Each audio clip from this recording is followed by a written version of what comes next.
प्रयोगशाला में कुछ जीवाणुओं का उपयोग विभिन्न रोगों के उपचार के लिए उपयोगी पदार्थ बनाने में किया जाता है। इनमें इंसुलिन को मधुमेह, टैक्सोल को कैंसर और अधिचर्मी वृद्धि कारक को जलने और घावों के उपचार के लिए उपयोग किया जाता है। ई कोली जीवाणु प्रोकैरियोटिक कोशिकाओं का एक विशिष्ट उदाहरण है। ग्लाइकोकैलिक्स, जिसमें वृहद अणुओं पॉलीसेकेराइड का लेप होता है, सबसे बाहरी परत होती है। सबसे बाहरी परत कोशिकाओं की रक्षा करती है और असंजन में मदद करती है। कोशिका भित्ति पेप्टिडोग्लाइकन से बनी होती है, जो एन एसिटल मुरैमिक अम्ल और एन एसिटाइल ग्लूकोसामीन के दोहराए गए ढांचे से बनी होती है। इसके बाद कोशिका झिल्ली होती है,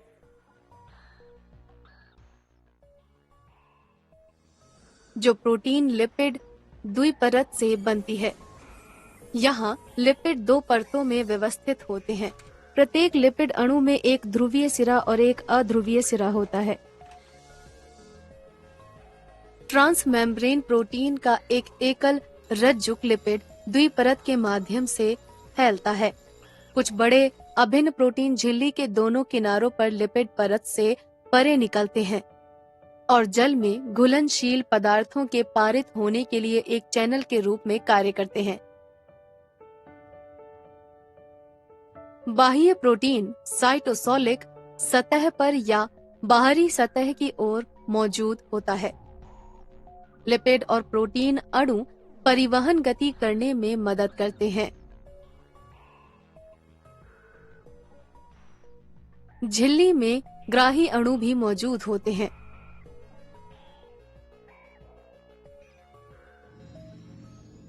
प्रकाश संश्लेषक जीवाणु में क्रोमेटोफोर होते हैं।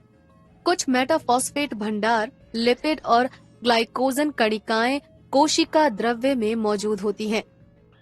पॉलीबीटा हाइड्रोक्सी ब्यूटरेट कण, सल्फर कण और कोशिकांग जैसे कार्बोक्सिसोम भी कुछ जीवाणुओं के कोशिका द्रव्य में पाए जाते हैं। 70S राइबोसोम, जो प्रोटीन संश्लेषण का स्थल होता है, कोशिका द्रव्य में भी पाया जाता है। एक एकल गोलाकार डीएनए केंद्रकाभ क्षेत्र में आनुवांशिक पदार्थ के रूप में मौजूद होता है और इसकी कोई निश्चित झिल्ली नहीं होती। जब हम जीवाणुओं को देखते हैं तो हम पाते हैं कि इसमें लंबी कशाभिकाएं होती हैं। प्रत्येक कशाभिका में एक लंबी बेलनाकार संरचना होती है, जिसे तंतु कहा जाता है, जो कोशिका की सतह से कशाभिका की नोक तक फैली हुई है। इसमें प्रोटीन फ्लैजेलिन सर्पिल तरीके से मौजूद होता है। तंतु के पीछे एक घुमावदार नलिकाकार हुक मौजूद होता है। एक आधारिकाय हुक को कोशिका से जोड़ती है। एक केंद्रीय छड़ से जुड़े 4 वलय एक आधारिकाय में मौजूद होते हैं। तंतु, हुक और एक आधारिकाय तंतु को 360 डिग्री घूमने की अनुमति देती है।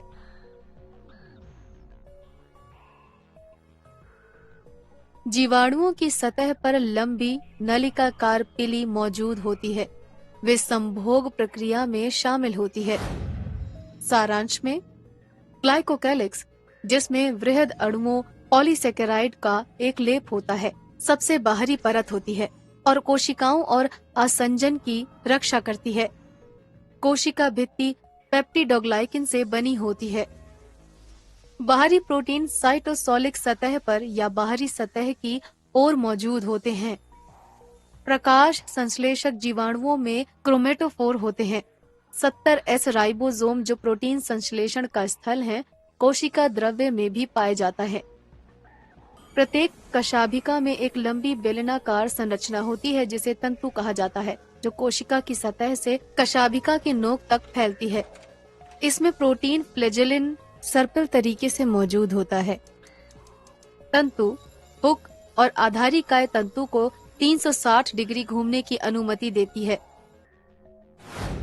क्रोमेटोफोर युक्त जीवाणु भोजन बनाने के लिए प्रकाश संश्लेषण की प्रक्रिया के लिए सक्षम होते हैं। कुछ सिद्धांत कहते हैं कि प्रकाश संश्लेषण जीवाणुओं को अवशोषित करने के बाद पौधे प्रकाश संश्लेषक जीव बन जाते हैं। विषय के बारे में और अधिक जानने के लिए हमारे वीडियो देखते रहिए। Keep imbibing. We believe in you.